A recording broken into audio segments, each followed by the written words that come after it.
Yes guys, welcome back to my YouTube channel. In today's video, I'm going to be doing the most meta centre-backs to use in FIFA 21. However, before the video does start, be sure to like the video, comment down below what you want to see next, and subscribe if you are new. I do record these videos live on Twitch, link in the description and on the screen now, www.twitch.tv/LisaMani15. So let's get into the video. So these players, I've got a list in front of me, are all different coin values, starting from about 5k all the way up to around 1 million coins.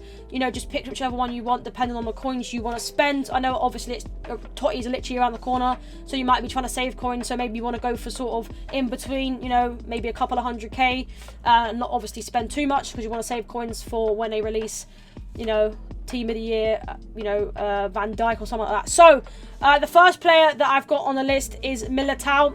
Militao is a player that I've literally used all year on the RTG account. As you can see, I've played 275 games with him, which is crazy. Overall, when you're looking for a defender, you want someone that is pacey. And as you can see, Militao does have 78 pace. I could probably put a shadow on him, but I've decided to go on with, I think it's an anchor. I'm not too sure, to be honest. But, you know, yeah, it's anchor. Giving him anchor obviously gives him pace, defending and physical, which obviously helps in terms of getting his defending and physical up, and that's what you need for the centre-back. But yeah, overall, he's a solid card. 6'1", which is tall enough for a defender. I think anything above 6 foot for a defender is what you realistically need.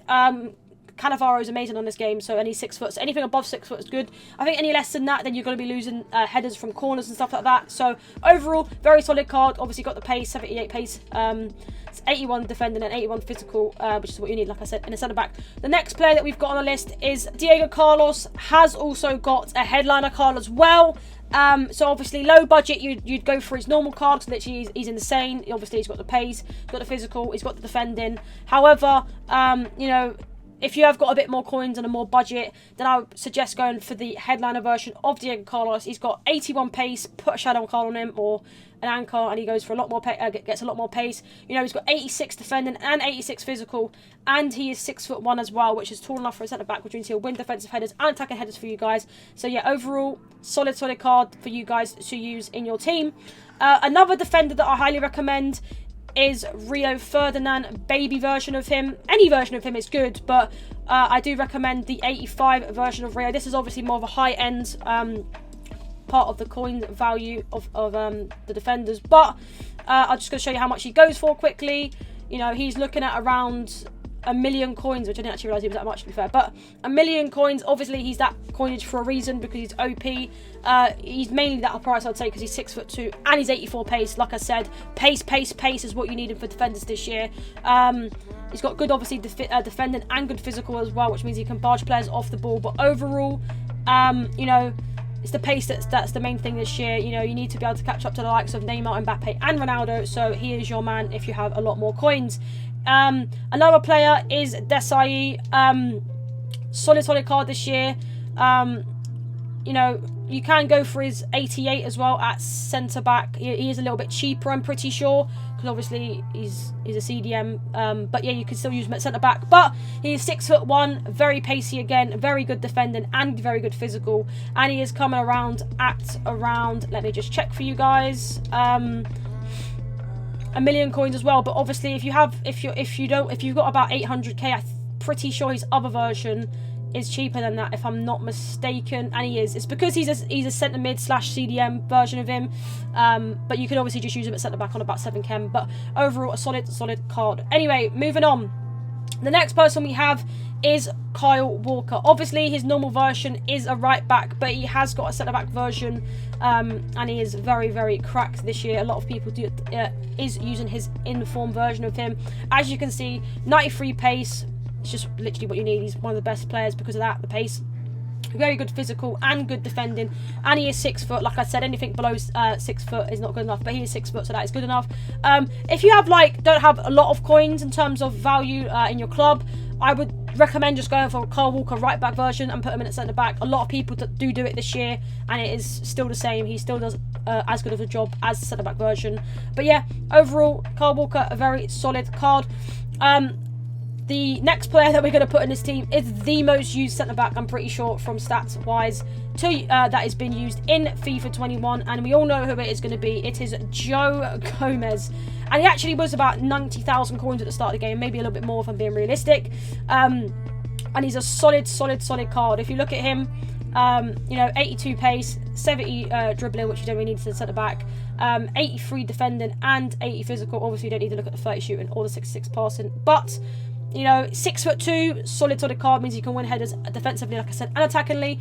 And obviously, if you do have a little bit more coins, I would recommend going for his inform version. Crazy card. Not much difference, I don't think, in terms of like stats. I mean, he's got an extra 2 physical, an extra 2 defending, and an extra 2 pace, which obviously is quite a bit, but like for coin value, personally, I would just go for the normal version. But solid card. I have him on my my main account, which is worth about 5 million coins, and I still have this version of Joe Gomez. So that just tells you alone that he is good enough to use at, well, another centre back that we have the next used most centre back in the game.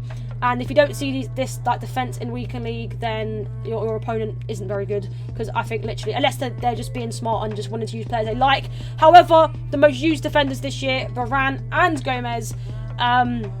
I don't recommend going for this version. This 86 version is enough, to be honest with you. 6'3", tall enough, really tall enough, wins headers a lot for me. 82 pace, 87 defending, and 82 physical. And he is coming in at around, I think, 150. I'm not too sure on PlayStation. Doesn't seem like he wants to show for some reason. Oh, that's glitched. I think it's glitched. But he's about 150k. It does glitch sometimes. But yeah, 150k Varane is. I didn't show you guys how much Kyle Walker is. Let me just show you that quickly.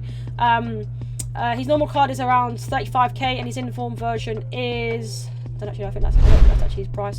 Well, apparently it's like 600k, 700k. But that is how much he is. Anyway, moving on for another centre back. A couple more for you guys.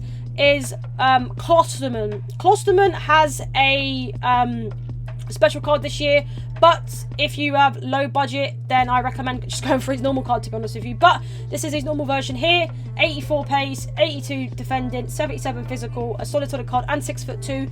If you don't have much coins, I'm pretty sure he's around 2 to 4k. However, if you do have coins, recommend going for the Road to the Final version of him. Solid card. Again, 87 pace, which is a big difference between his other card. 82 physical, 87 defending. 87 defending is crazy, and obviously the physical as well, because he can barge players off the ball. But overall, a solid card. Let me just check how much this version is going for, just to help you guys out. This is obviously PlayStation as well. I do play on both consoles, so that's why you might see a video on PlayStation and a video on Xbox. He's coming in around 400,000 coins, 450 around there. Another person is Vidic. This is I put Vidic in this team just because he obviously is an icon swap, and if you don't have much coins and you're like rocking an RTG like me, obviously I'm RTG on PlayStation, then you might have got him from icon swaps, or can get him from icon swaps, and I highly recommend it, to be honest with you. I wouldn't say he's like an end game player, but from at the moment, he is a very solid player to use. Probably can use him for the next couple of months, and then when obviously Team of the Season comes out, then you can obviously upgrade. Obviously, you're not really going to be able to get the new ones that's going to come out Team of the Year. Obviously, like Van Dijk is going to be too expensive. But Vidic for me is a very solid card. Let me just check how much he is, just in case you want to buy him and you ain't got enough tokens. He's around 350,000 coins. 6'3", pacey, put shadow on him. Very good defender and very good physical, which means you can obviously barge players off the ball. And yeah, that is the players that I believe is good enough for you to buy. I have got a couple more on the list, like Delaney in form and Akanji in form as well. I'm just not going to show them, but if you do want to have a Bundesliga team, I recommend them as well. But if you did enjoy the video, be sure to like the video, comment down below what you want to see next, and subscribe if you are new. I do appreciate you guys watching the video. Peace.